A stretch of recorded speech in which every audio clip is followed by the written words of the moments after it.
नमस्कार दोस्तों। इस दुनिया में तो प्रेत आत्माओं का तो हम कहानी सुनते ही हैं, लेकिन ये कहानी एक सच्ची घटना पर आधारित है।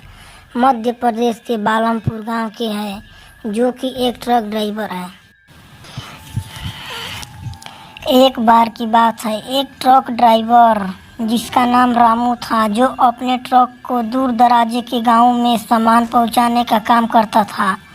एक रात जब वह एक सुनसान सड़क पर जा रहा था तो अचानक उसकी गाड़ी खराब हो गई।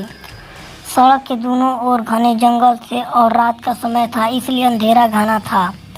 रामू ने गाड़ी की मरम्मत करने का प्रयास किया, लेकिन वह असफल रहा। तभी उसने एक प्रकाश देखा जो दूर से आ रहा था। वो उम्मीद करता था कि वहाँ कोई मदद मिल सकती है, लेकिन इसीलिए उसने उस दिशा में बढ़ने का निर्णय लिया। जैसे ही वह प्रकाश के करीब पहुंचा तो उसे एक पुराना और सुनसान हवेली नजर आई। हवेली की खिड़कियां और दरवाजे पुरानी हालत में थे और हवेली से अजीब तरह की आवाज़ें आ रही थी। रामू ने सोचा कि वह हवेली में जाकर मदद मांगेगा, लेकिन उसके दिल में एक अजीब सा डर बैठा था। हवेली के दरवाजे पर पहुंचते ही रामू ने देखा कि दरवाज़ा धीरे धीरे खुल रहा था। वह अंदर गया और देखा कि हवेली के भीतर सब कुछ पुराना और बंजर था। अचानक हवेली के अंदर से एक भयानक चीख सुनाई दी। रामू की आत्मा में कंपन दौड़ गई, लेकिन उसने साहस जुटाया और आवाज़ की दिशा में बढ़ने लगा। वह एक कमरे में पहुंचा, जहां एक पुराना पलंग और एक पुराना दरवाज़ा था।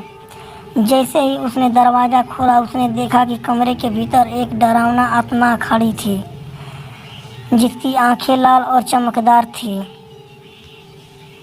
आत्मा ने उसे घूरा और उसके पास आने लगी। रामू ने डर के मारे दौड़कर हवेली से बाहर भागने का प्रयास किया।